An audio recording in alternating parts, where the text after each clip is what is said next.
रामकृष्ण वेताळ कोपारडे हवेली गटातून जिल्हा परिषदेसाठी अपक्ष म्हणून निवडणूक लढवत आहे। त्याचप्रमाणे माझा अजून एक परिचय आहे की मी जिजाऊची लेक आहे, शिवबाची बहीण आहे आणि कराड उत्तरच्या वाघाची वाघीण आहे।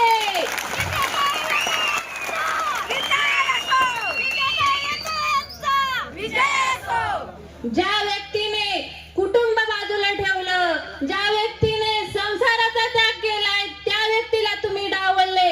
या 5 वर्षात निवडून येऊन असं काम करून दाखवीन की समोरच्याने आपल्या तोंडात बोट घालायची वेळ आणीन त्यांना। एवढी मी सांगून तुम्हाला मला प्रचंड मताने विजयी करा ही आशा तुमच्या जवळ बाळगते, गणरायाच्या चरणी नतमस्तक होते आणि सर्व कोपारडे गटातील मतदारांना ही इच्छा व्यक्त करते की गुलाल आपलाच आला पाहिजे। जर कराड उत्तरचा विकास करायचा असेल तर गुलाल आपलाच आला पाहिजे।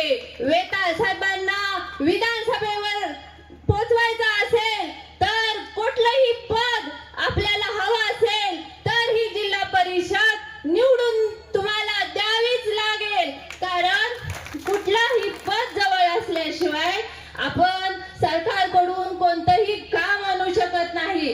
आजपर्यंत साहेबांनी खूप कामे आणली, पण ती कामे लोकांनी आम्ही आणली असं दाखवून दिलं। पण आता जर पद असेल तर हे काम साहेबांनीच आणले हे सिद्ध होईल। म्हणून तुम्हाला सर्व मतदारांना विनंती आहे माझी की येणाऱ्या जिल्हा परिषदेला 7 तारखेला कबशी नारळ या चिन्हाला प्रचंड बहुमताने विजयी करा, गुलाल आणा, तरच कराड उत्तरचा विकास हा सर्व महाराष्ट्रामध्ये सर्व देशामध्ये तुम्हाला दिसून येईल की हे आपलं कराड उत्तर देशाच्या जगाच्या कुठेतरी कोपऱ्यात पोहोचलेलं आहे।